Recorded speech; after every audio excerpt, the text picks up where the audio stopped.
Time visitors do we have? Welcome to our space. Welcome, welcome. We know there's so many things we could be doing with our time, right? And time is precious. So the fact that you all think this place is important enough to take some of your time on a Sunday and be here is really just, it warms my heart. And it makes me excited and very hopeful because we do some powerful work here. And today is going to be a transformative day. I just have that kind of feeling about it. So, this is our vision here at Centers for Spiritual Living Ocala. And just so you know, we are one of many centers that are found all over the world. We just happen to be this beautiful little gem right here in Ocala. So, this is our vision, our vision at this particular center. And it is that we are a model center for spiritual living as evidenced by the transformational impact we have on this spiritual community, that's like each one of you, and then as we ripple out to Ocala, Marion County, to Florida, to the U.S., to the world, right? Yes, all of that. So if your life is working better as a result of coming here, our mission has been accomplished, right? Yes? Anybody else up for that? All right. All right. And then our mission is to empower individuals to awaken to the power and presence that lies within and all around them, so we can all live our best lives. You know, and how that's a little bit different. There's lots of churches, lots of folks meeting right now Sunday morning, but we're probably one of the only ones, if not the only one, in Ocala, Marion County that is going to tell you that the power and presence that so many people call God is sitting right where you are. Because it is who you are, because each one of us is the embodiment of divinity. You know, we are the hands and feet and eyes and ears and mind and heart of Spirit itself. Isn't that amazing? Yeah, in some places that's blasphemy, but here is what we're about. It works better for me, what can I say? So here are community values. I'm going to say it, and then you're going to repeat it with me if you're up for that. This is what's important to us. So, number 1, spiritual growth and practice. Spiritual growth and practice. Excellent. Love. Love. Appreciation. Community. Freedom. Creativity. Health and wholeness. Generosity. And financial well-being. All right. Is anybody else up for these things? Wonderful. Then we just might be a match. We might be a match. So this morning is a very special morning. The first Sunday of the month, we do spiritual practices. And our practice for this month is this white stone ceremony. And this is the first time that I am experiencing it. But we have the person who actually created it, one of the people who created it right here, who is going to be leading us in the ceremony this morning. This is a ceremony that's done in New Thought communities all over the world. And here we are with the person who created it. I think that's saying something special. So I am excited to hand it over to Galen Williamson Grigas. Thank you. Yay! Good morning, good morning. Yes, so happy to be here. Happy New Year. Happy New Year. Turn to someone on your right or your left and wish them a Happy New Year. Happy New Year. Yes, it's 11/11. Make a wish. So I've created a really nice handout for you for this particular, not only the ceremony that we're going to do, but kind of leading into it. One of the things that we really want to embrace and do for ourselves is to help ourselves be supremely centered. Anybody need a little bit of that centeredness in their lives? Yes, I do. I do. And so the only way that we really can experience that centeredness is by practicing, right? So I'm going to give you a little bit of a challenge this morning. I have a 5-step meditation practice. I'm going to take you through that meditation practice. You're going to do it with me, and then you have it all written out. I'm challenging you to practice this for the next 30 days, all right? And that will help you to lead into a spiritual practice that will significantly help you lead into the new year. All right? So just kind of like so you say this out loud and somebody else hears you. I want you to just, in your tables, and it's kind of why we set up this way, we'll be doing some sharing now and then. I want you to just share with someone at your table or at the table itself that you're committed to being spiritually centered. You're committed to being supremely centered this year. And you're willing to practice in order to get there. So just make that commitment and say that to one another at your table right now. I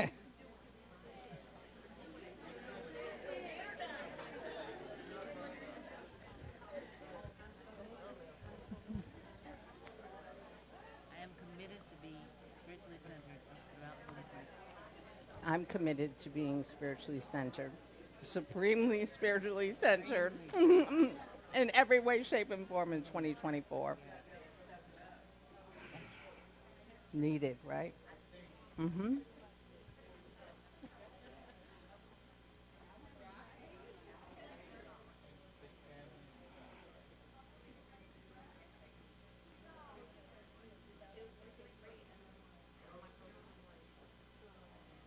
Thank you. Thank you for doing that.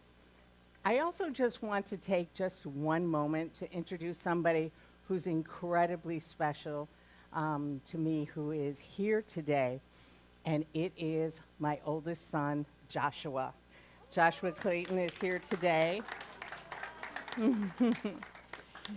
He's a professor at NYU in graphic arts and technology, so it's really a treat for us to have this time with Josh. And this time he was able to come. He has a lovely wife, Sachi, who's generously watching my two grandchildren, his two wonderful children, so we could just have some mother and son and family time together, which is really, really appreciated. So thank you for coming today, Josh. Yes. Oh, I know, it is. Oh. Yes. So this daily 5-step. Yeah, exactly. Mom. So the daily 5-step meditation practice, I'm going to ask Richard Cole if you could just play some light meditation music in the background while I'm doing this. And the meditation music is of your choice. They always have such good taste. Let's appreciate Rich and Cole for all that they do to bring.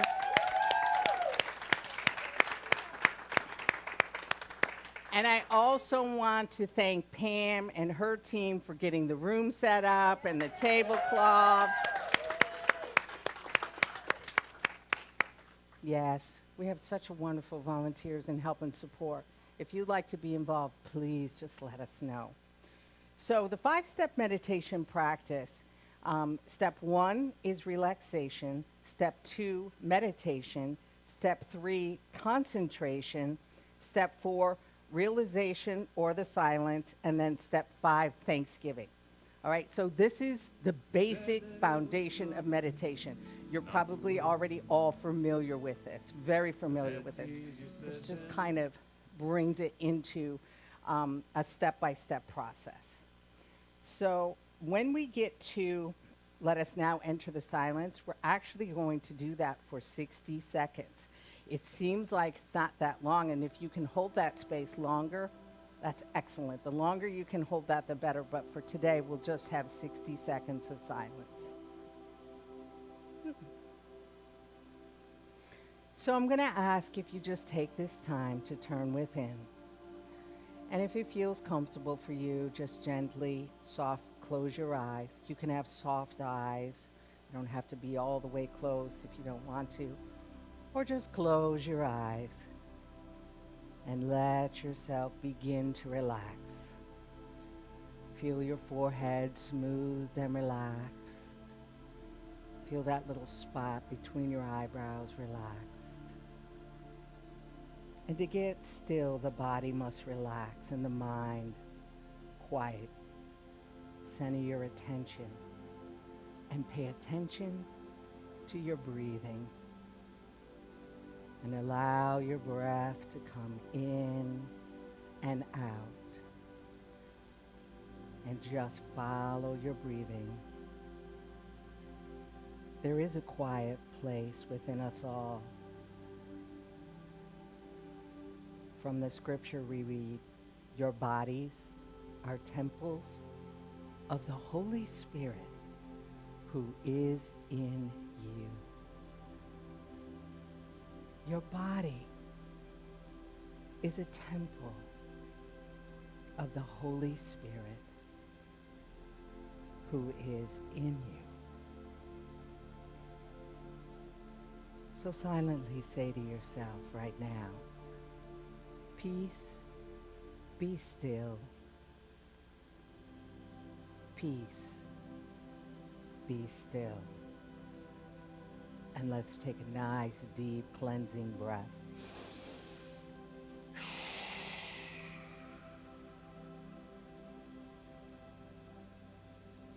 And again.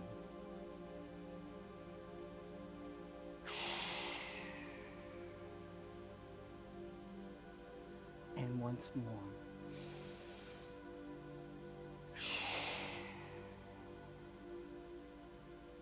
Peace, be still.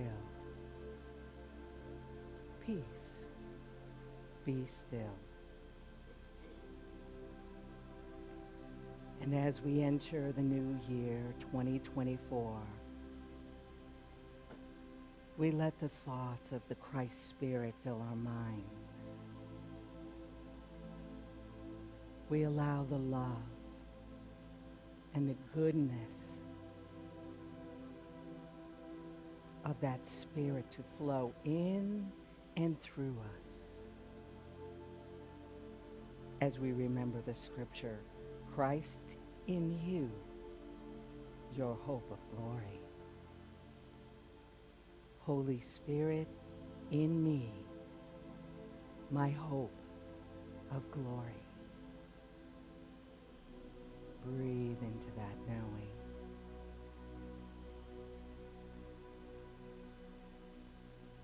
And we are going to focus on the bread of life, the Word of God, manna.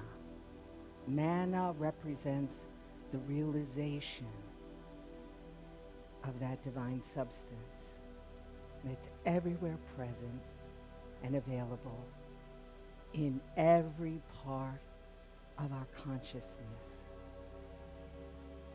Affirm in your mind, I nourish myself and feed on the bread of life, on divine ideas and divine substance. I nourish myself and feed on the bread of life, on divine ideas and divine substance. I echo God's finding of creation.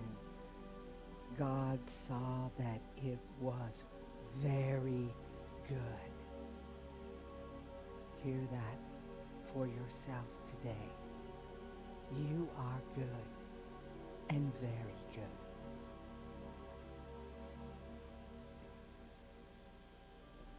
As we affirm this together, I see myself as God sees me. Whole, free, healthy, and happy to be alive. I let go, and I let the Holy Spirit guide and move me in 2024. Breathe into that.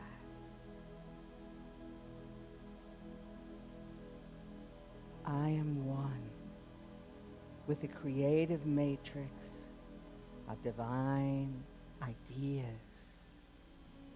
and inspirations.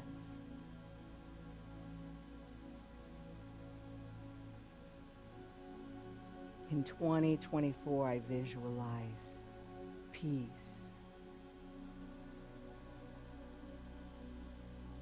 I visualize love. I visualize cooperation.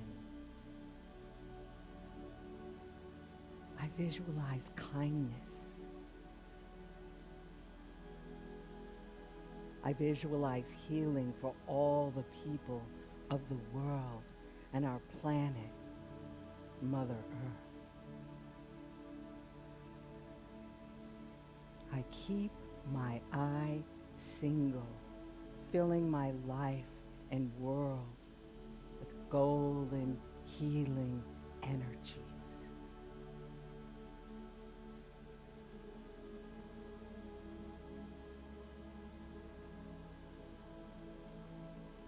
Be still and know that I am God. Be still and know that I am. Be still and know. Be still. Be. And now, let us enter the silence. In the silence. In the silence. In the silence.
And we gently return from this time of meditation. And we allow ourselves to feel rejuvenated. Take a refreshing breath now.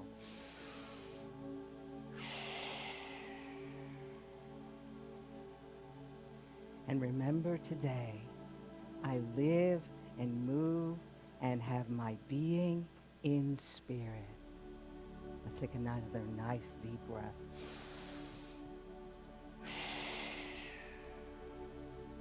I live and move and have my being in spirit.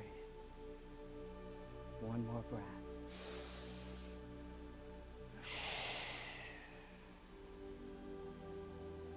And so it is, and so we give thanks. So it is.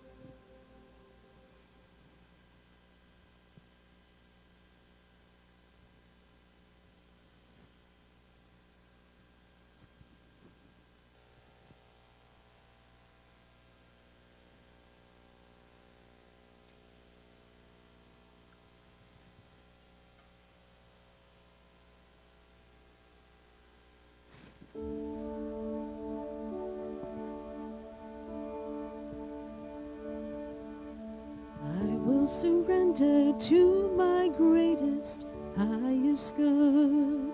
I will release any fear that blocks my way. For every step I take is taken in pure faith. And I am stronger every moment, every day. My mind is willing and my heart is open wide.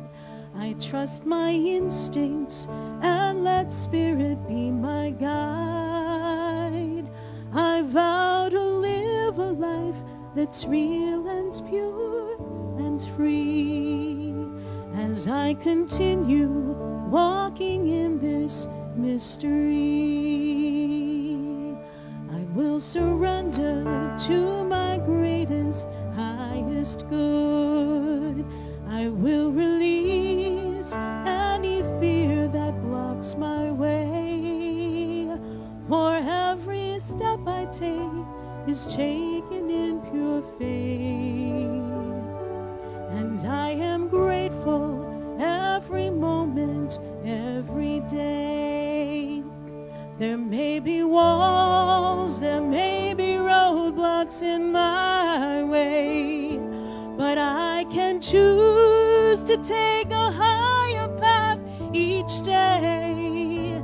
And now I know what I thought was safe and sound was only habit and regret that held me down.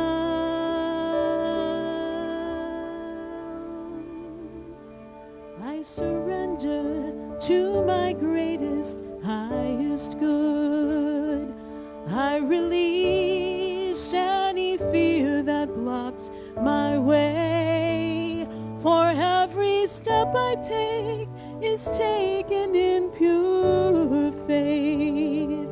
And I am kinder every moment, every day. I'm more loving every moment, every day. I surrender every moment, every day.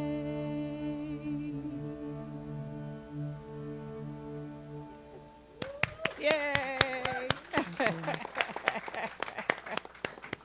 It's a beautiful prayer. I hope you take that in your heart, make it your own.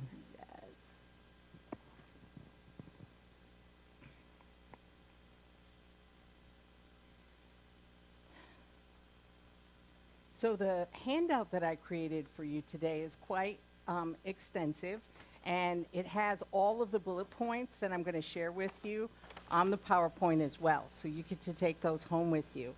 And then also, David's going to be sharing just very briefly, and it's really like the TikTok version of this very interesting map that shows us the development of New Thought and where we are in that lineage. So that'll be very special for us to share today as well. So the White Stone ceremony was originated by my late husband, Dr. David Williamson.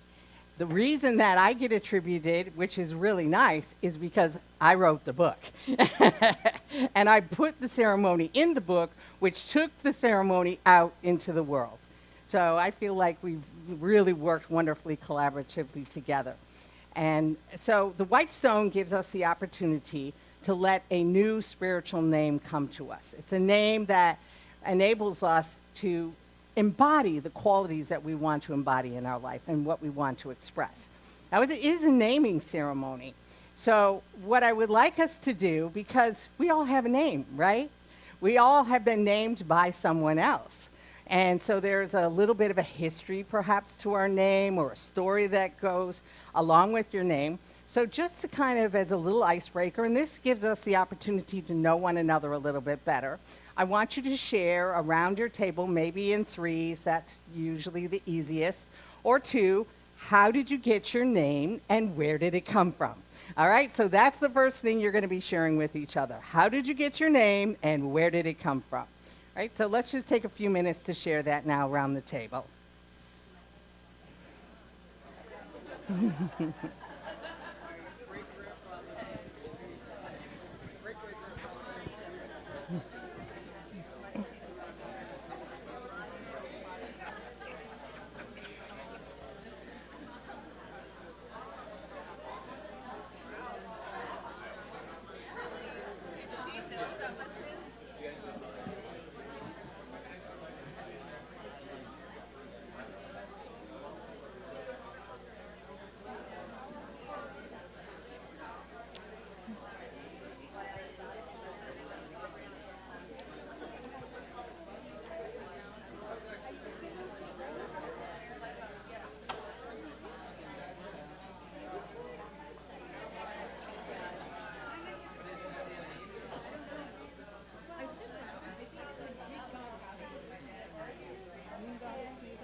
Joshua when I was born. But we wanted to go, all the boys have biblical names. So you were named out of the scriptures. Yeah. Yep. Means the Lord saves. Yes.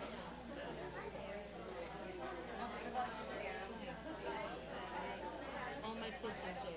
Are they? Nice.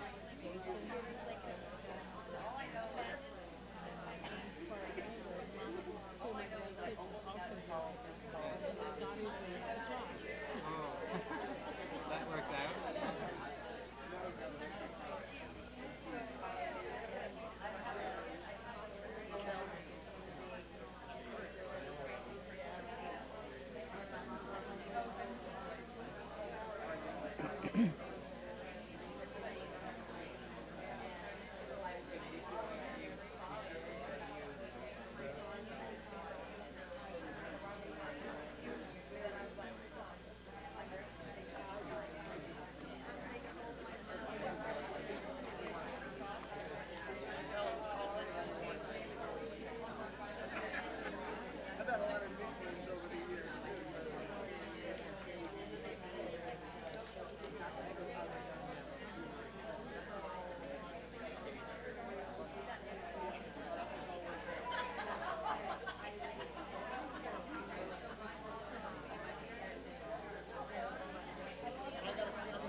Okay, let's start to bring that sharing to a close. Thank you.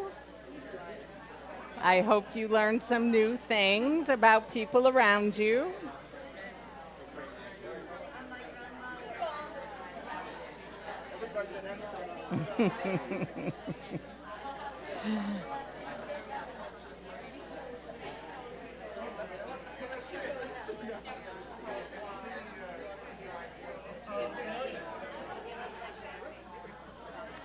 So let's bring those sharings to a close now.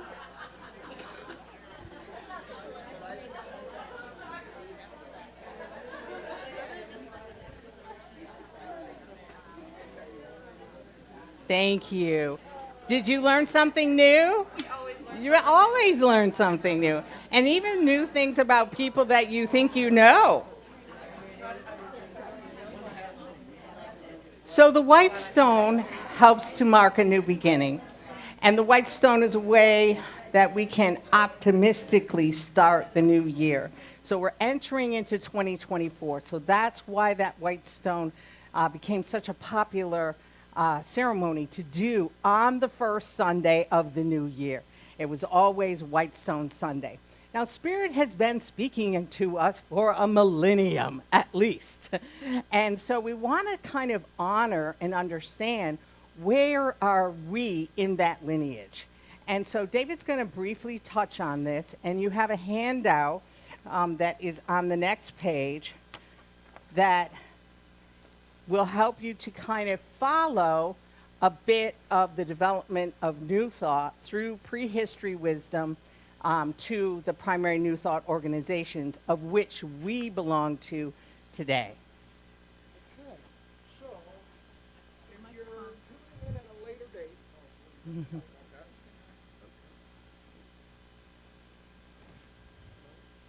hello, hello. There you go. Okay, if you're tuning in at a later date, the graph's not going to come up on the screen. You would, or if you're adept at internet right now and you have another screen, it's called this graph is called the development of New Thought. If you Google it right now or later on when you're watching this, development of New Thought unity, or development of New Thought graph, it'll come right up. I Googled it this morning. So starting all the way to the right on this graph, in the green, you have, and the graph is at, you have it in your hand, you have your prehistory wisdom. These are your shamanic traditions and your indigenous people, which are arguably the oldest religion in the entire world. Mm-hmm. That's right. Moving from there, we go over to Socrates and Plato. Now, Plato was foundational. Alfred North Whitehead said that all of Western civilization was a footnote to Plato's writings, original writings. So you can see the lineage of how this comes about. If we go all the way to the left, well, go to the center and you see Judaism, right?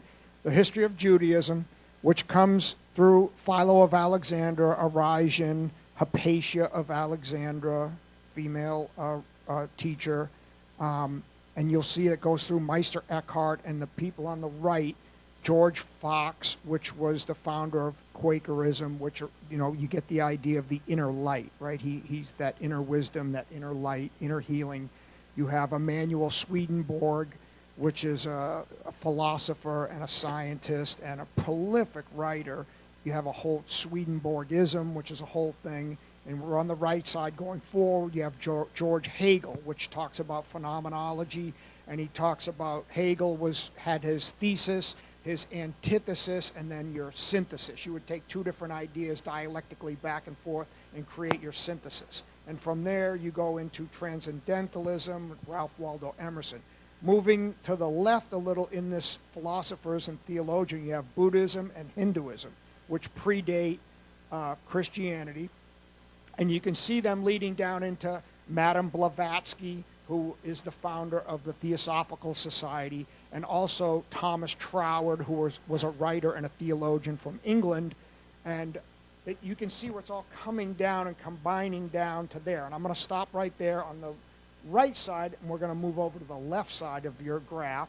And you have the teachings of Jesus, which is foundational to all of this: Matthew, Mark, Luke, and John. And that was... And then right in the center of that, on this left side, are the healers. You have Franz Antoine Mesmer. And if you ever heard the term before, I was mesmerized, or that was mesmerizing, that's where that comes from right there. And he was using magnetism, the term animal magnetism, or like attracts like, comes from there, and was picked up by this man, Phineas Quimby, who was a clockmaker in Belfast, Maine. And he thought, Quimby, he was working with people's theological beliefs, and he believed that people had destructive theological beliefs about themselves, and that's why they felt ill and sick. And he was trying to change their mind. And these are the origins of psychosomatic illness, that your thoughts create illness in your body. This went down through the teachers of the Dressers and the Evans, you can see, and down into Mary Baker Eddy. And then you go across the bottom column here, you have in the center, right in the center, Emma Curtis Hopkins, which was arguably the mother of New Thought and the teacher of all teachers. I've read her works. They seem difficult to me. She must have been a much better public speaker than a writer. And then you go across here, you have Emily Cady, Charles and Miller Fillmore, and Nona Brooks, Melinda Kramer, and Ernest Holmes, Emmett Fox. Holmes leads straight into religious science, and then you see right down here on the right, Centers for Spiritual Living, down in this pink primary New Thought. This is like the map when you stop at the rest area. You are here, okay? This is where you're at, and this is where we're at, and this is where you're at in this lineage, all the way back, starting with these shamanic traditions, all the way back, Hinduism, Buddhism, Judaism, the teachings of Jesus, all the way through these teachers. And you'll see on the other side, Katie, Myrtle Fillmore, Charles Fillmore, leading down into Unity Worldwide Ministries, and you could see where all this information comes from, that it's all basically the same information being taught in a different way. And again, the slide is Development of New Thought. You can Google it. You can bring it right up. Development of New Thought graph. And the 3 books that it's based on, which I have here with me if anybody's interested in more of this, right in the middle there, Spirits in Rebellion, Charles Braden, Friends in High Places, Thomas Shepard, and the Unity Movement by Neil Vall. And this is your little sampler platter of New Thought in 5 minutes. Yeah. Thank you, David. Can I have those notes? Oh, I got another one. Wasn't that awesome? Yes. Wasn't that incredible? You really got a sense now of where we're at, that, you know, this isn't just something we're making up today. We are rich and connected to a very important lineage. And if you look on one side of that map, it's the healers, and that's the side that comes down through Jesus. And on the other side are the philosophers and the theologians. So I think that's significant too, in just kind of understanding how the healing and the philosophy and the theologians all work together to come to where we are today.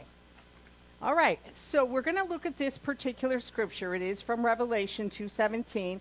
We're going to read the scripture. I'm going to take it apart so you understand each part of it, and then we'll enter into the ceremony together. Because I would like you to enter it with some knowledge, some wisdom, some what does this actually mean. Anyone who has an ear, let them hear what the Spirit says to the churches. To anyone who conquers or overcomes, I will give some of the hidden manna, and I will give them a white stone with a new name written on the stone, which no one knows except the one who receives it. So let's take this apart a little bit. Those who have ears to hear. So Jesus spoke often about this importance of hearing in a new way. We are listening for spirit.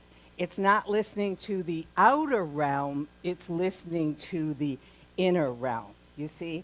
And we have to attune ourselves to that. We have to prepare our mind to receive that inner listening. It's a voice of spirit, and it's arising from within us. It's not coming from outside of us. Now, in 1992, which is over 30 years ago, I graduated with my master's degree in clinical and humanistic psychology, and I wrote about ritual and ceremony. So after I was done, it was a big project. Obviously, writing your master's thesis is a lot of work, a lot of research. I was doing a white stone meditation, and I was kind of open in that moment, and I was saying, okay, what is my next step, for my life? And the words that came to me were published author. Now, I have to say, initially, when those words came, I laughed because I did not see myself as a published author. I thought, I don't really write that well. I need a lot of editing. My sentence structure is weak. And it didn't go away. Those words, published author, I had to allow myself to just, listen and receive, right? So I wrote it on the white stone, and I was like, and what came to me afterward when I was filled with that doubt or questioning was, you just wrote a book. And I was like, And then I realized a master's thesis is like writing a book. It's the same thing. And I was like, oh, yeah, I did that. I had help, but I did it, right? So as I listened to that, and so the first book that was commercially published was Transformative Rituals. And it was based on some of the work and research I had done in the master's thesis 30 years ago.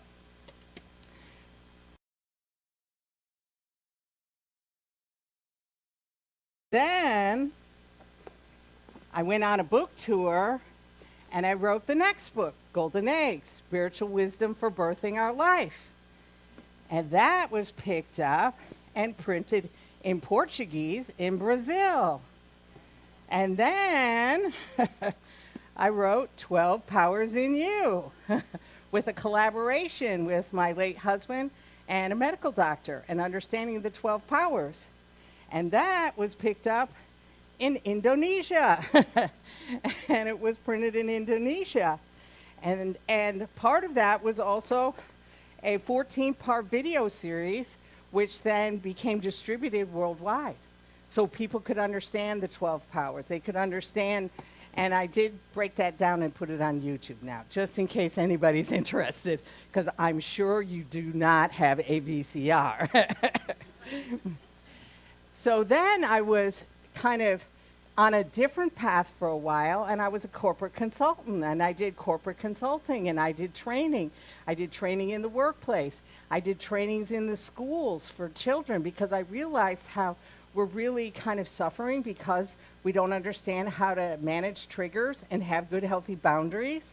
So I wrote a manual, Trigger Proof. We use this in the workplace all over South Florida and then beyond where I did training. And then I wanted to make sure that teens and kids knew how to do this. So I wrote for the teens, Trigger Proof, and for elementary age kids, triggers to understand in their level how to handle triggers and boundaries. So then I took a break for a little tiny bit, but then came Psychedelic Dreams and Rituals, a guidebook. Yes. And this just came out a couple of months ago. All right? So what would have happened if I ignored publish author? None of this would have come into fruition. None of this would have happened. It would have been just like, oh, yeah, nice idea, but poof, away.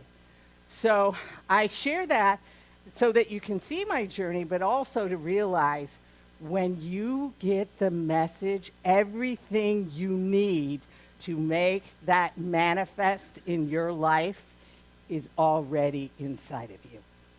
You understand that? Everything you need is already inside of you. Turn to someone on your right or your left and say that to them. Everything you need is already inside of you. Everything.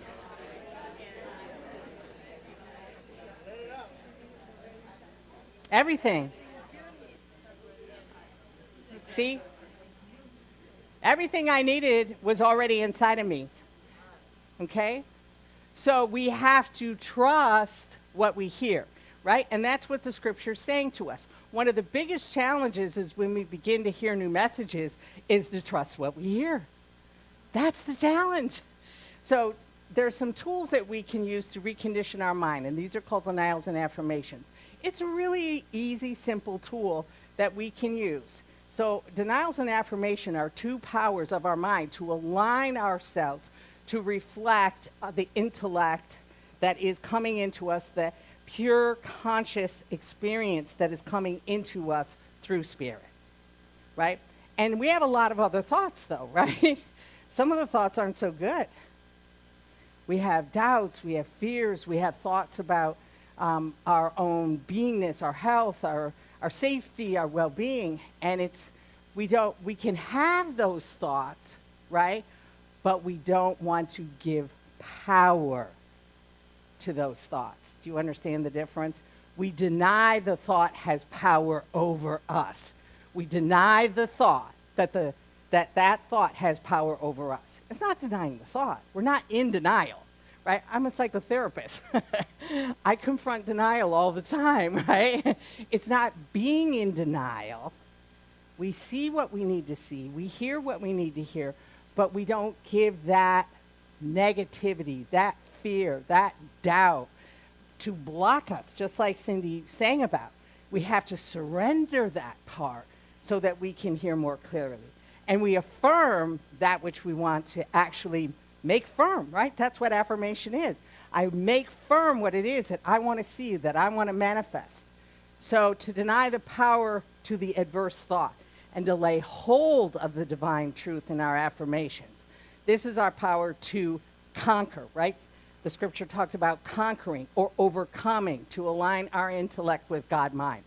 So then, as a result of that, we eat of the hidden manna, right? So, and to everyone who overcomes, I will give some of the hidden manna. This hidden manna, Charles Fillmore, the co-founder of Unity, said is the inner substance, that which comes down out of heaven. We eat by affirmation. We affirm that we are fed by one living substance. So we're eating all the time, right? Our thoughts are food, right?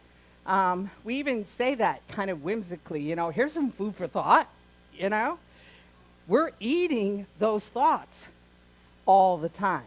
Now, some of our thoughts are like junk food, right? They're just junk food thoughts. Now, what's going to happen if you feast on junk food? You're going to slow you down. You're not going to feel so good, all right? So we have to discern which thoughts are junk food and which thoughts are the bread of life, right? Which thoughts are divine substance. So we want to eat of the divine substance, right? That's where we want our conscious awareness to be. Now, God is my rock and my foundation. The white stone is about faith, the rock of Peter upon which the church is built. And remember what I said to you, right? Our bodies are the temples, right? We're not talking about an external church. You see, we're talking about our bodies as the temple, all right? And our consciousness is established in the faith in God, a rock, a foundation, a sure and everlasting place. So when we think about everlasting life, right, that means that this temple may at one time for all of us pass away, but who we are doesn't. Do you see that? We are all given that as spiritual beings, everlasting life. And we are assured of that rock, of that foundation. So it's a touchstone, the white stone. And I want to ask you just for a minute, because we have the stones on the table. I didn't want to give you your stone. I wanted you to pick your stone. So go ahead right now on your table. There's a variety of stones. Pick one of the white stones that you would like to have for this ceremony for yourself. Okay? So pick the white stone.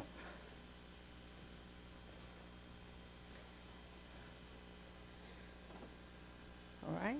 Everybody have their white stone? All right. So you hold in your hand a white stone. It's a physical reminder of your faith in God.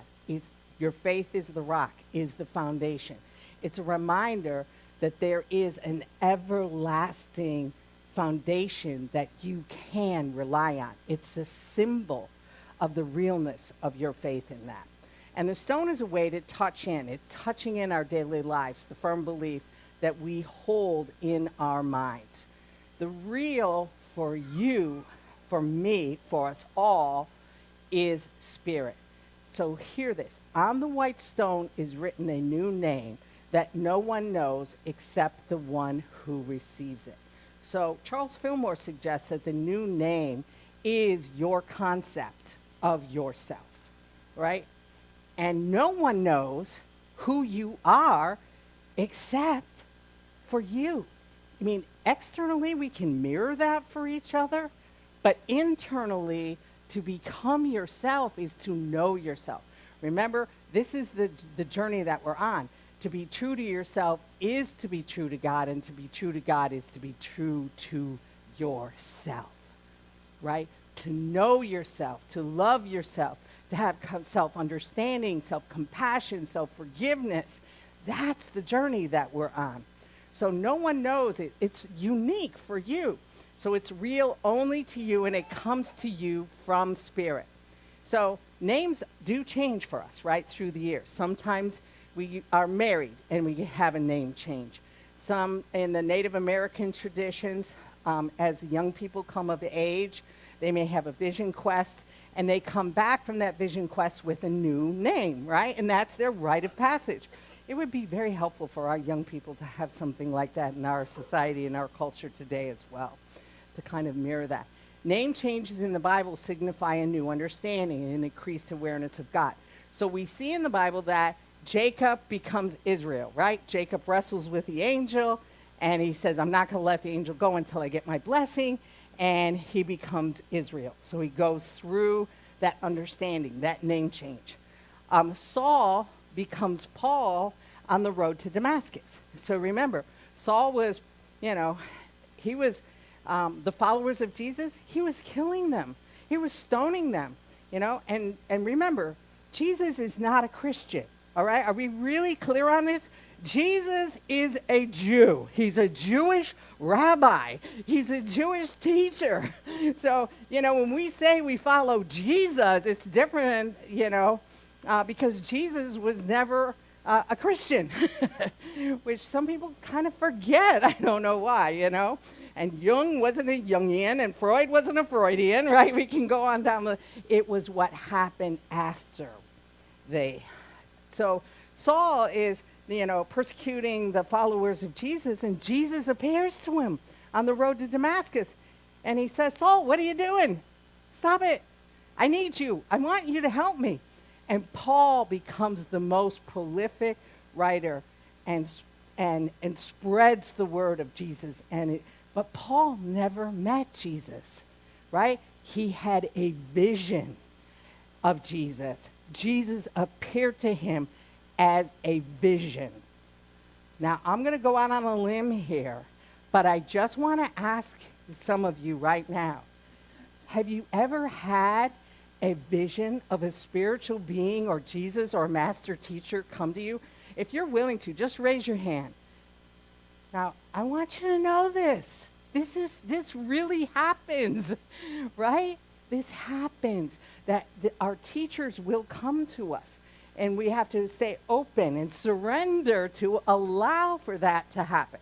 So the custom in the ancient days is when a prisoner was released from prison or bondage, they were given a white stone to show they were free. Only people who were freed received the white stone.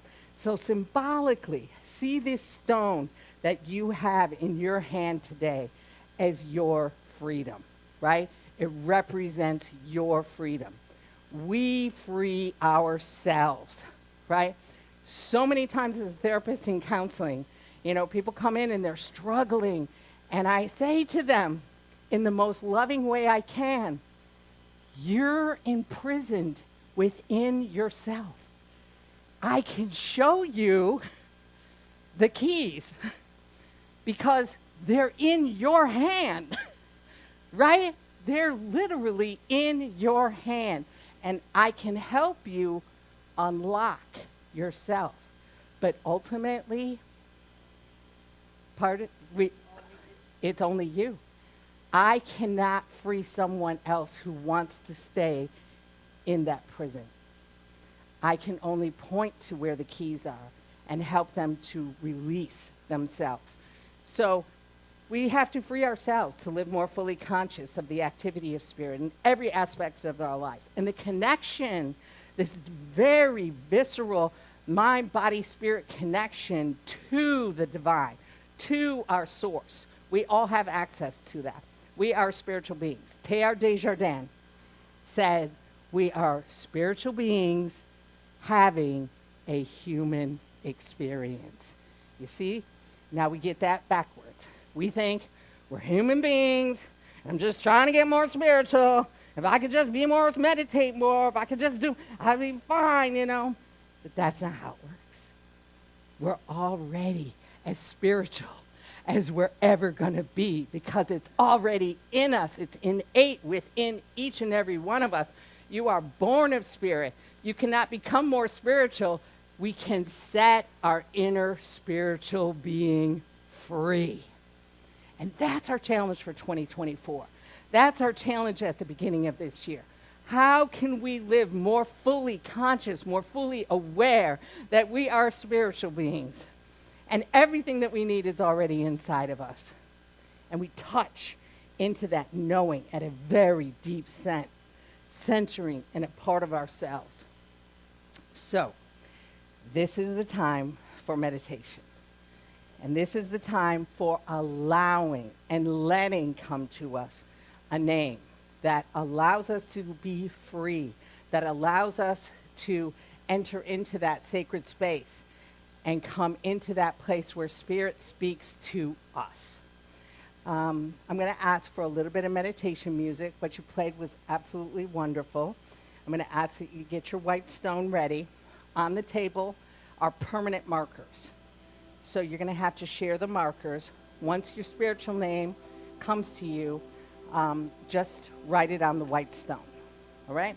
Now, some people are already thinking, Wonder if I don't get my name. Wonder if it doesn't come. Maybe I can't listen.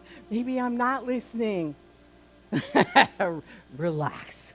All right? What did Cindy say? I surrender. Right? It's so beautifully sung in that song. Surrender into that. And if by chance nothing comes today, don't worry about it. Take the white stone, put it next to your bed, and dream on it tonight. Because there's many ways that Spirit speaks to us, and dreams is another very important way, okay? That we can hear, that we can see, that we can sense that what Spirit has for us. I'm going to share the meditation now. It comes from Transformative Rituals. This meditation is also on my website, and I put that on the top of the 5-step meditation. So let's just turn within now and allow ourselves to surrender into this moment, to be receptive, to hear what the Spirit is saying to me, and know that I have already overcome so much. And I am eating of the hidden manna. And I've been given a white stone. To those that overcame, who moved forward with faith, a new name was given. So today, we'll meditate on that new name. For each of us here has overcome adversity, struggle, strife, illness, disappointments. We're all overcomers. And we have freed ourselves to live more fully conscious of the activity of Spirit in every aspect of our lives. We are part of the creative life force. We have always been, and we will always be a part of the creative life force. And so in this recognition right now, we free ourselves to live more fully, releasing ourselves from bondage, releasing ourselves from the prison that is self-imposed, and releasing our imprisoned splendor, going beyond the limiting thoughts about ourselves and about each other and about our world. And this custom in the ancient days, when a prisoner was released from prison or bondage, was to give him or her a white stone. And they take it with them to show they were free. Only people who were freed were given the white stone. So symbolically right now, the stone you hold in your hand now represents your freedom. Feel the smooth stone in your hand. And know that it represents a release. A release from old ways of thinking. A release from limiting ways of expressing your creative life force and spirit. And say to yourself, right now, silently, I am free. I have a clean slate. I can choose any moment to begin again. This is a new beginning. This is a new year, a new day, a new opportunity. And begin to reflect on your new name and let it come to you easily. You don't have to try to make it up or make it happen. This is a space of letting. Let a name come to you that marks your new beginning. Feel the stone in your hand. Hear it beckon to you. Spirit has decreed a name for you to be written on the stone. What will your life be called? Is it a name? Is it a title? Is it a quality? A new state of being? You may choose to start with the words, I am. And then express what you want to see happen in your life. What will be written on your stone? Let us just take this time now, in the next few moments, to be in the silence and to receive and surrender in the silence.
Thankfulness flows over us as we receive our new name. And along with it comes the power and the guidance to achieve all that we desire. Remembering everything that I need is already inside of me. This is our new name. We see it. We decree it, and we are on the path to gaining greater insight and awareness. This marks a new beginning for us. We give thanks for this now, and so it is.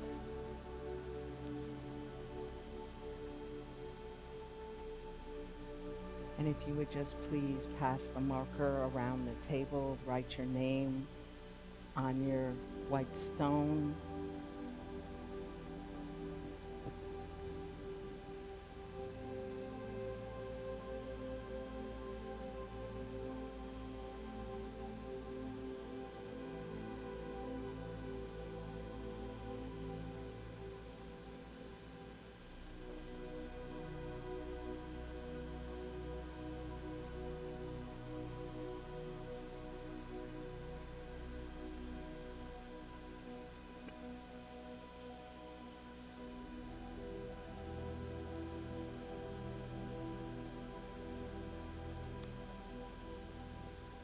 And you may also choose to leave the stone blank as a clean slate, as a fresh start. as a new beginning, that's an option as well. It's a reminder, it's a touchstone to remind us that we are free to create from within, living inspired, connected in that flow.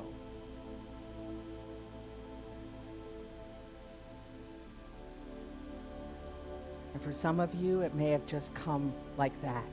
Like you got it. It was just boom. It was there. You knew it. You could feel it. You heard it. And that's that listening from within. And remember, don't doubt what you hear, right? Because it's that doubt that then sometimes can block us. Hear it. Even if it seems like very big or very broad, hear it because it's giving you a direction, pulling you forward into your life. Freedom from spiritual conflicts and bondage is not a power encounter. It's a truth encounter. It's a truth encounter. So if you would like to, and you don't have to if you don't want to, but if you would like to, again, go back to that first 3 that you shared, 2 or 3 that you shared with. And if you want to share what's on your white stone and what it means to you, you can do that right now. So those of you who would like to, in those small groups again, go back and share what came to you on your white stone.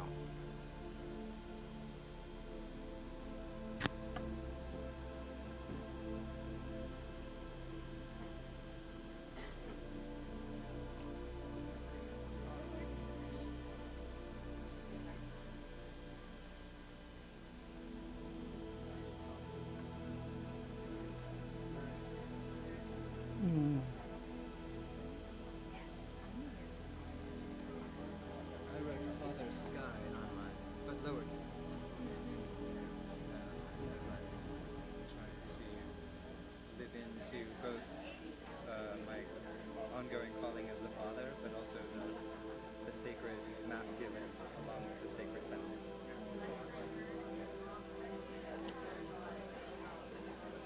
Got something? I shared with Cindy, I got it before. I came when we were on vacation. The dream came to me and said, remember, you're a champion. And that's really like the work that we do. We're championing people all the time. That's our main thing. We're cheering them on. We're giving them, you know. And I was like, oh yeah, I have to remember that. That is the best role that I play as a champion to others.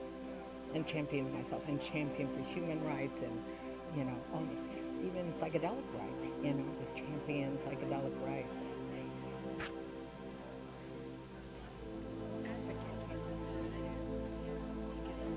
Yes. Yes. You can write that on the other side. I've done that too. Yeah. I am blessed as I advocate for others. Yeah.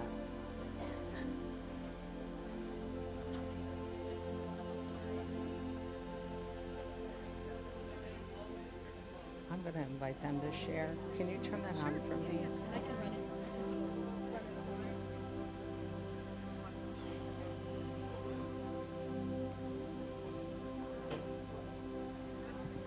All right.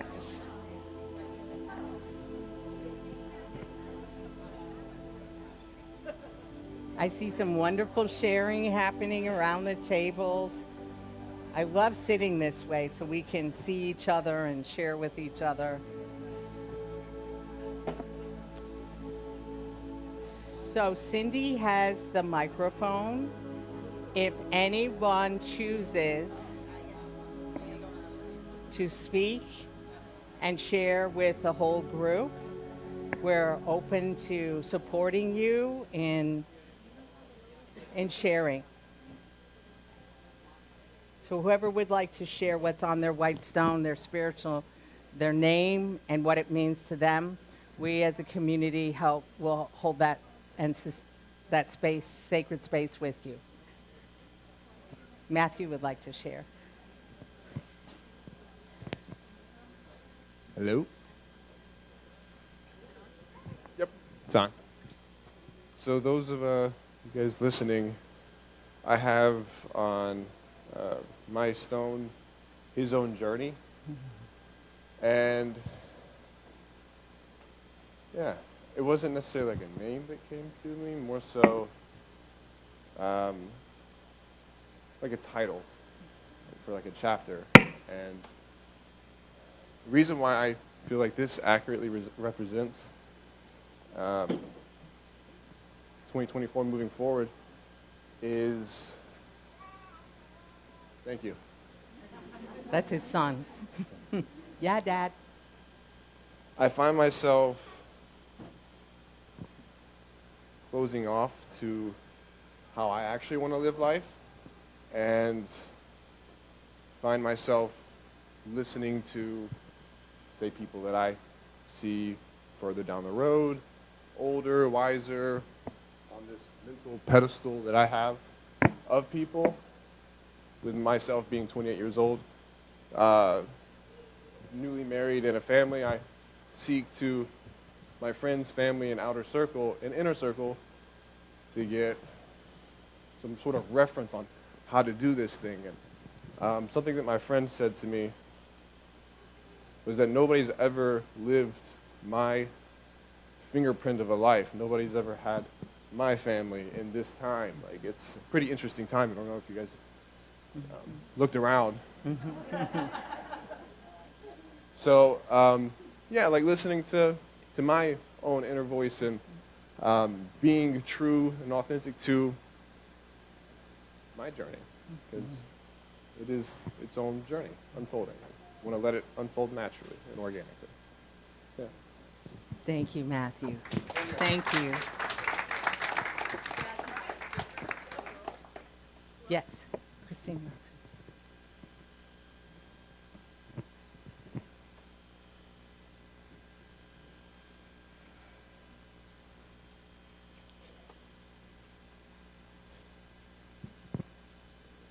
So when you were talking about it, like intellectually, I was thinking light.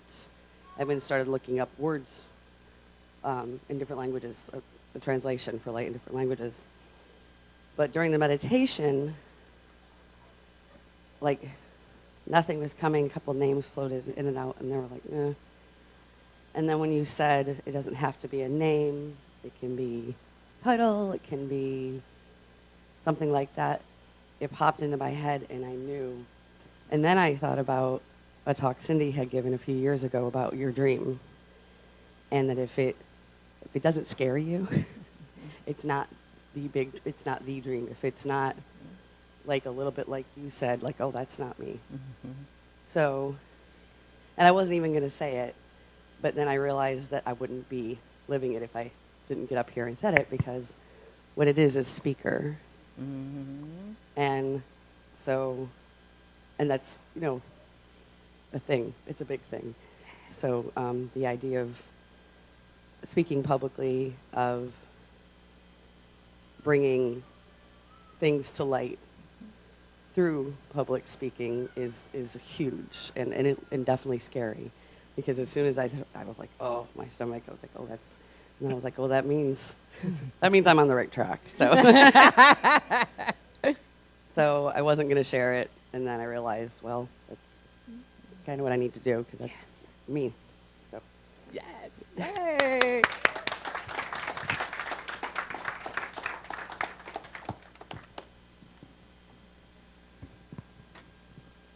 And if you don't want to come up, you don't have to. We'll bring the microphone to you as well.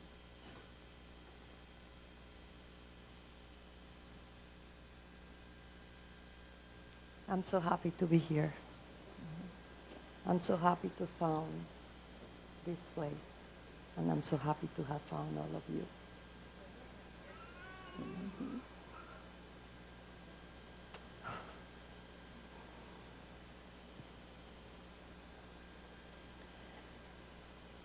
My stone is blank. I feel like at this moment in my life, I'm finding all of that I am. And I find myself seeing so much that I am, that I haven't found the name that would encompass all of that I am. There were 3 names that came to me during the meditation. One represents the dragoness that I am, Ignae. The other one's Rose Moonlight. And the other one's White Wisdom Lady. I'm not white.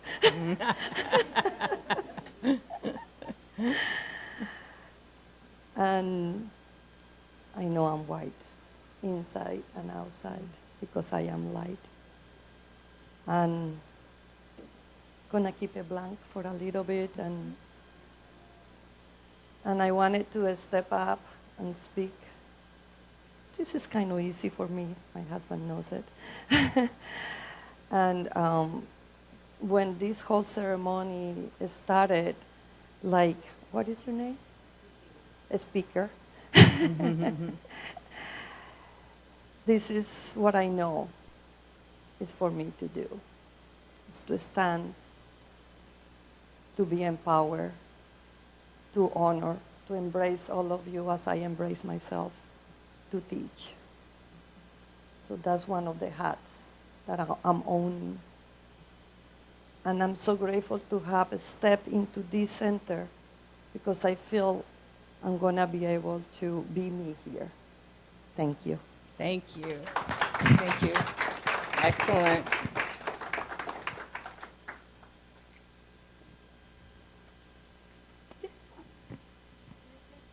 Absolutely. 100%. Okay. So serenity kept coming to mind. So I decided, okay, I'm going to look it up and get the real definition of it. And it says the state of being calm, peaceful, and untroubled. And then I also got a little stone for Ace, the baby inside. I'm growing. And I wrote wisdom for his. Wonderful. Yes. Yes. Cindy can bring the, yes. You're beautiful. I'm just really curious if this happened to anybody else in the room, but Serenity came to me too, Talia. So as soon as you just said that, I was like, no way, she did not write that on her stone. So does any... Oh, is there another Serenity? Oh my gosh. I feel like we should pass the mic around and everybody should say their name, and we should see if there's doubles or triplets in the room. No, Serenity's going viral. I'm sorry. That's my piece. I had to say that. All right. Thank you. Anyone else? Over here. Hello. Well, I'm new here, and I was very happy when I found this, that they were going to have a stone ceremony. And so when I was meditating, there's a lot of things that came to me, but I didn't know exactly, I was trying to find a word, but I could not find a word. So what it was coming to me was like a sentence. So I was like, okay. So it just keep coming back to me. So the sentence that kept coming back to me was, I can do anything.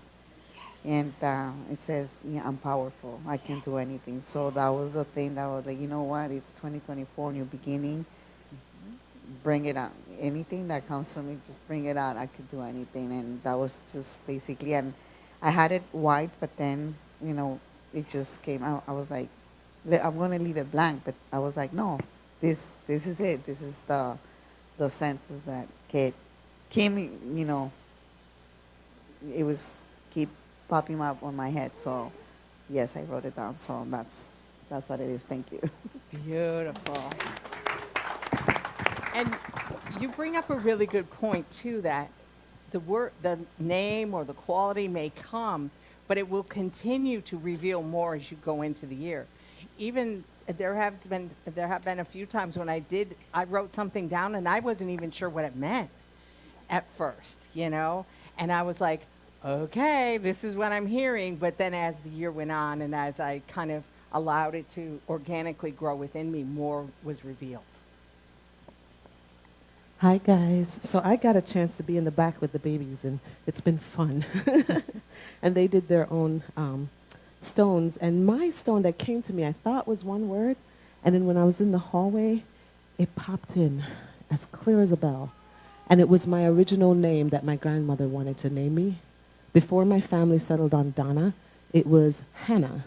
Oh. And Hannah, I remember she said that Hannah in the Bible dances. I haven't looked it up, but I guess I was dancing in the womb a lot. And my father did not, he wanted me to be called a D name. And the lady that I was named from, Donna Marie, was a prophetess within the Christian movement that he was in, and he really admired her. And so that's how I got Donna Marie. But my grandmother suggested Dohana. So that way they could both get what they wanted. And my family refused.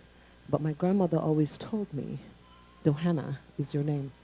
And to remember that you dance. And so I always kept dancing, but that, I want to embody Dohana this year. Yes. You know, as I'm going back and healing myself with my country, Jamaica, and really connecting to my maternal lineage and following that as far as possible. And, you know, I can't wait to, like, really connect to the Maroon people, which is where my grandmother comes from. And so for whatever reason, Dohana is like, it screamed at me in the hallway. And I was like, okay, I guess that's not the word. This is the word. So Norma was like, go share your word. So, yeah, I'll see y'all later. Bye. Beautiful. All right, anyone else? Right here. Cindy's got the microphone for you. Okay. Hi, my name is Robin, and I have the most incredible wife in the world, Gloria Maria. This much I know, it's going to be very short. She's changed my life, and if you can get close to her, she will change your life.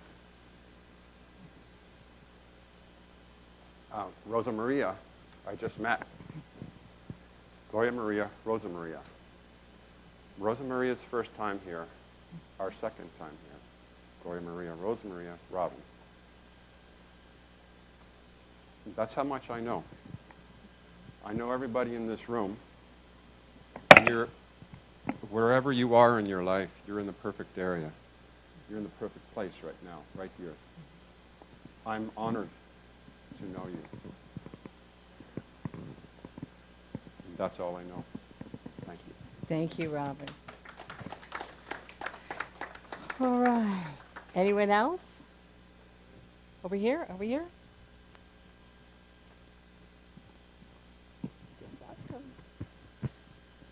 So on New Year's Eve, my very good friend Haley asked me what I'm calling in this year. And I said inner peace. So when we all got here, that was what was coming up at first, and I figured that would probably be what I wrote on the stone. And then very clearly came acceptance before we went into the meditation. And I realized, like, acceptance of myself, acceptance of others, acceptance of everything as it is what will bring me inner peace. And then as we went into the meditation, I was like, well, that didn't come from the meditation, so maybe there's something else. So then I started to, like, doubt myself. And then as we got to the end of the meditation, what came up was heart, which if I'm leading from my heart, I'm going to be accepting, I'm going to have peace and all of that. So initially, that was what I wrote on the stone. And then as you were saying, like, don't doubt yourself, like, whatever comes through, like, trust your intuition and stuff. And I was like, no, it was acceptance. So I have heart on one side and acceptance of the other. And I thought that that was funny because I had to accept that it, like, the ritual is supposed to be you write one word, but acceptance that I have two, and that is also perfect. Perfect. Thank you. Okay.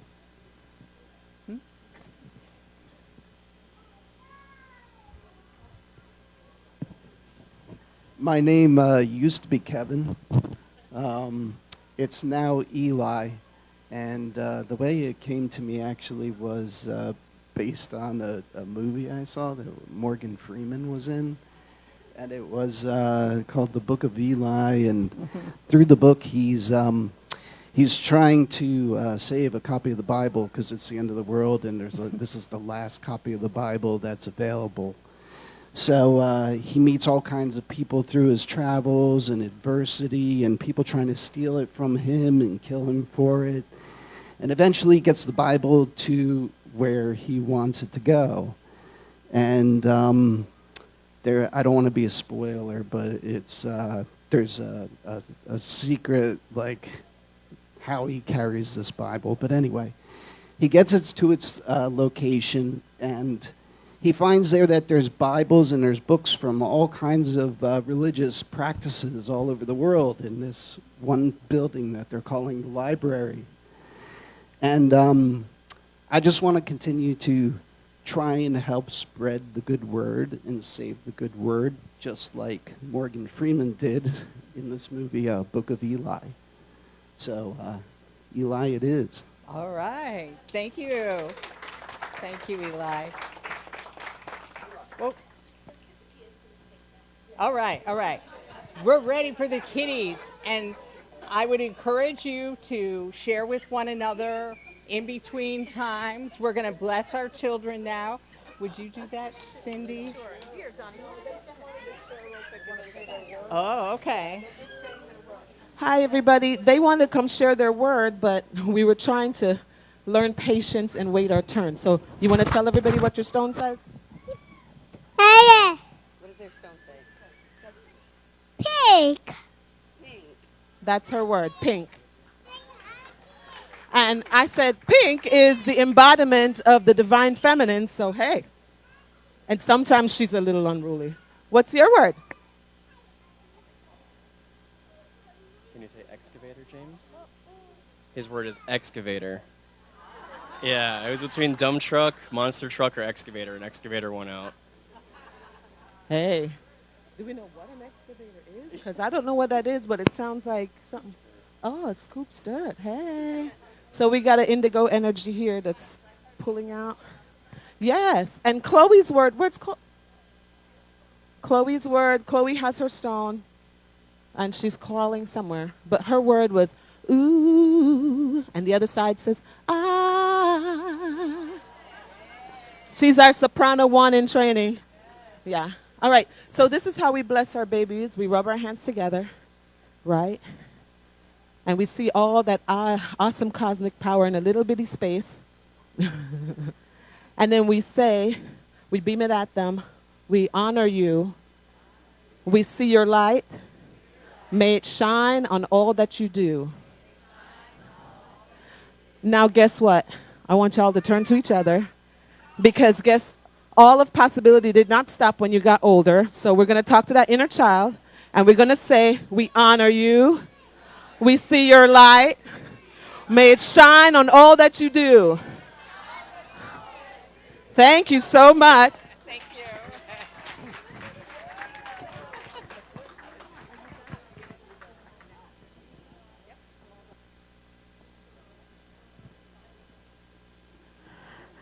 Well, that was fun, wasn't it?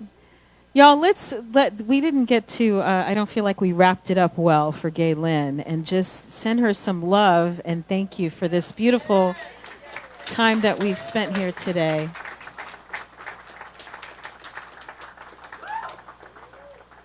I love it. I love it. Oh, I'm feeling my word. My word, doesn't feel like it's from the future. It feels like what I've always been, which is an advocate. I give voice. I speak. I use my communication skills because I can do that. And I'm blessed.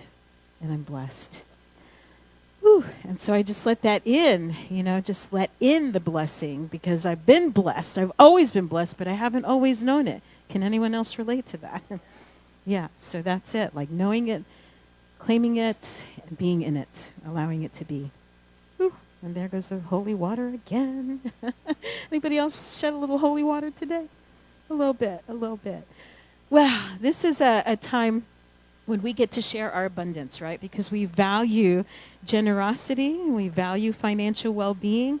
So we don't ever put a price tag. Well, sometimes we do put price tags on things. But I'm just going to ask you to think about the value that you receive from being here today and from this beautiful presentation and from being set free, right? And just think about what that is worth for you as you give to the Center for Spiritual Living. So Christina's got the basket going around. And there's lots of ways to give, right? Time, talents, treasure. We've got this, and I'm going to just tell you the truth. It's a little graphic, you know, that graphic. It says that our goal is 50,000 and we're halfway there. We're not halfway there. Just say the goal is 50.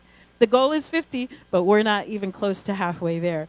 So anyway, just again, just encourage you to give an offering to the center and know that what you give is like seed. You plant a seed, and what happens, right? Things grow. And you get back even more, right? Tenfold of what you give. Yes, honey. All right, we're getting there. It's, yes, thank you. Thank you. Thank you. Thank you. So, yes, we are there because it's an idea in the mind of God, right? Now our reality needs to catch up with what we know is the truth. Mr. Actualize. We're going to actualize. We're going to actualize. Yes, yes, yes, absolutely. And thank you for that. So if you want to say, if you can read the affirmation, we say it together. It is the nature of life to give of itself, as it is the tree's nature to bear fruit and the flower's nature to bloom. It is my nature to share the gifts of my time, talent, and treasure. I participate in the divine flow of life, giving generously and receiving abundantly. I am blessed and I am a blessing. And I'm grateful. Did I miss that? And so it is. All right.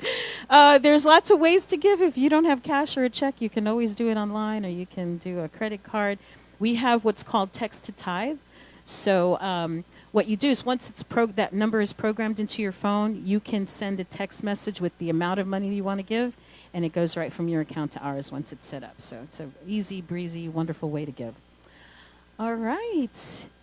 Sign up for our newsletter. Did anybody get our newsletter?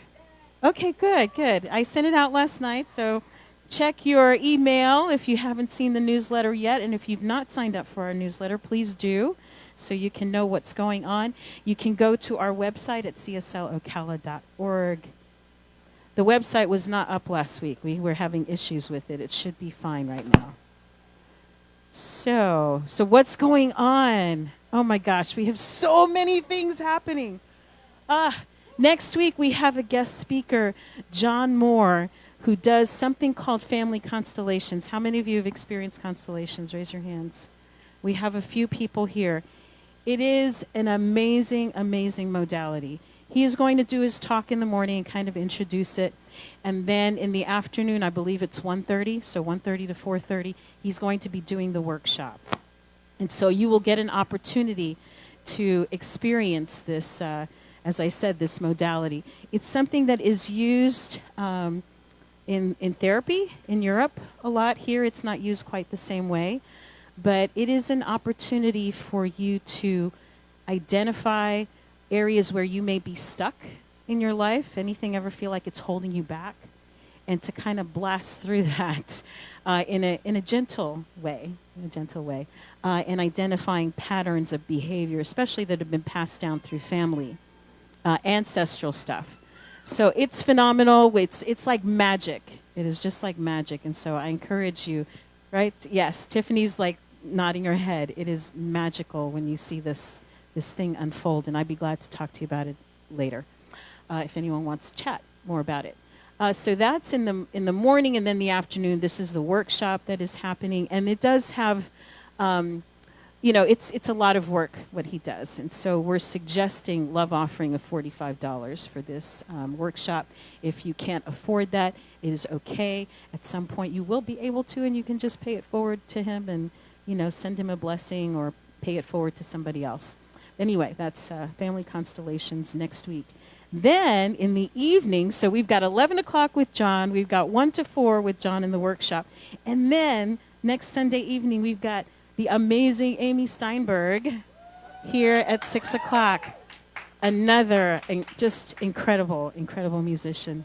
Yes, right? But wait, there's more. She's amazing. And y'all, she played for my ordination ceremony. If those of you who were here for that know who she is, she's just an amazing, amazing musician. I think she's going to do more of a process, too. I'm not sure it's going to be a straight-up concert or something that's more like, you know, a circle where we're doing some kind of ceremony thing, but it's going to be amazing. And whatever it is, just come. And then we have, how many of you remember Demir, who was here in December? Just like chance brought this man into, well, we know it wasn't chance, right? Brought him into our space, and he is just another incredible, beautiful musician. You just feel spirit and light just flows through this man. And he will be here the 19th, which is on a Friday. And then what else do we have? Our vision board workshop the next day, which is on a Saturday. So if for y'all who are creatives and who like to have the visual representation of what this next year is going to be for you, come, bring magazines. We'll probably have some. If you don't have any, don't worry about it. Just come. Maybe bring some scissors. And my dear friend Jessie Miller is going to be facilitating this workshop. So that will be happening here on the Saturday afternoon. Does it say wine? Because we talked about having a little wine. A little wine, right? And then our fourth Sunday, we're starting a new series with our beautiful, wonderful Reverend Lynn Grigas, who is going to be teaching from this book that she shared, Psychedelic Streams and Rituals. Here it is. There you go. This is like, I mean, it's beautiful, cutting-edge stuff. It's cutting edge, but it's also ancient wisdom.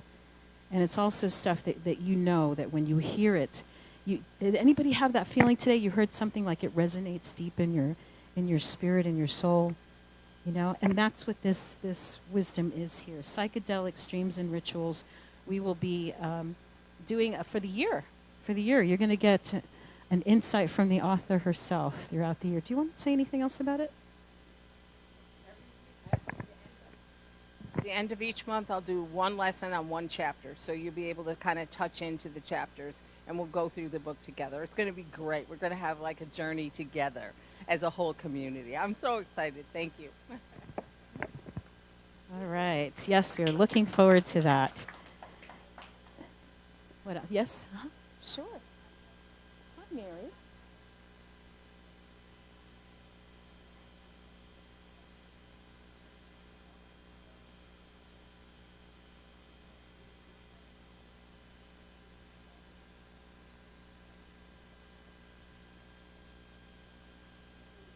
Thank you, Mary. It's good to see you.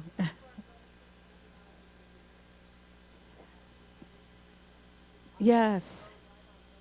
Yes. Yep. Yes, we try to record. Most things get recorded. Third Sunday, see, every week we do something different. First Sunday is practices. Second Sunday is a more traditional service. And the third Sunday, we do circle conversations. Those, we don't record all of it because there's more, you know, people are sharing more personal kinds of things. But everything is online. We're on Facebook Live, and then Richard edits and puts it on YouTube later. We're not on YouTube Live, right? We don't go live on YouTube. That's after the fact. Yes, you can find everything. Wonderful.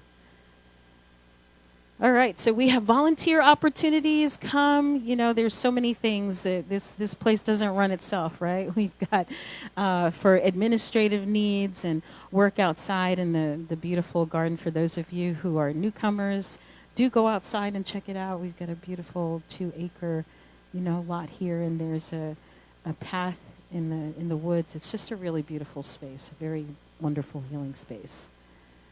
We blessed our kids. What else do we have? What else do I want to? There is something else I want to tell you, and it's not in the slideshow. We have our annual meeting first Sunday in February. Instead of doing practices, we'll have our annual meeting. So come, kind of get the State of the Union, get involved, you know, see what we're about and kind of our vision for where we're headed in 2024.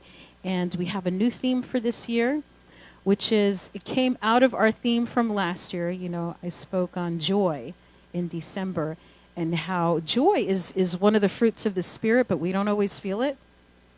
Right? And I think that's because so many of us are really tapped into survival. Anybody else feel like they live in survival mode? Yeah. So what happens, how do we get beyond surviving to thriving? Right? And that's what this inquiry is going to be about this year. We're going from surviving to thriving with the basics of these universal spiritual principles that we teach in Centers for Spiritual Living and Unity and all those new thought communities that David mentioned, that you heard about. This is what we're going to distilling all of that wisdom, and that's what we're going to be sharing here throughout the year so that we can all thrive. Anybody up for that? Yes, we're going beyond surviving to thriving. Yes. All right. Anything else? Did I miss anything else? CSL convention. Then one more thing. CSL convention is coming up in February. Sorry we don't have a slide up there, but that is for people who want to tap into the larger international organization. There's a convention like every other year. This year it's on the East Coast, which hardly ever happens, but it's in Charleston, South Carolina, and I'm going, and if you're interested in going, touch base with me because we still have a couple of days to get the early bird discount. And you get a discount if there's a group. So if you're interested in finding out what the larger organization is about, if you want to take a road trip, hang out, it's from the 18th to the 22nd of February, and it's a blast. And it's really wonderful to, again, tap into the larger community because we know this exists here, you know, our little space in Ocala, but when you see what it is on the larger scale, it invites confidence and peace of mind and excitement about what we can do when people come together for a common cause, right? Which is creating a world that works for everybody, all of us. That's what we're about here in Centers for Spiritual Living. So, with that, anything else? Yes, Raven.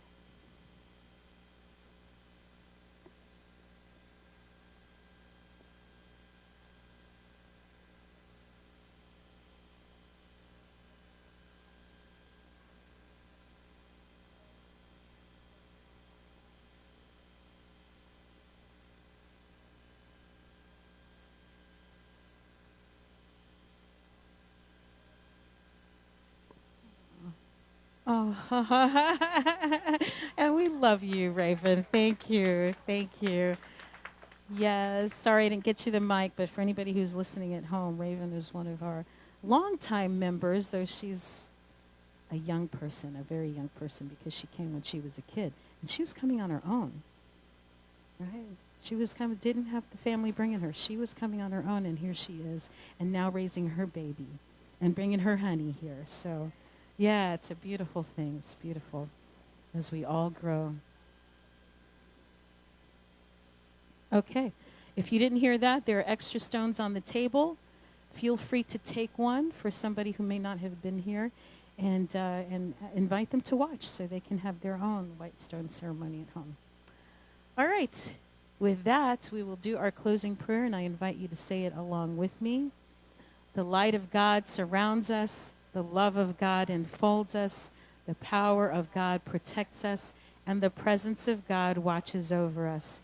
Wherever we are, God is, and all is well. And so it is. Have an awesome week, everybody. Hope to see you next Sunday.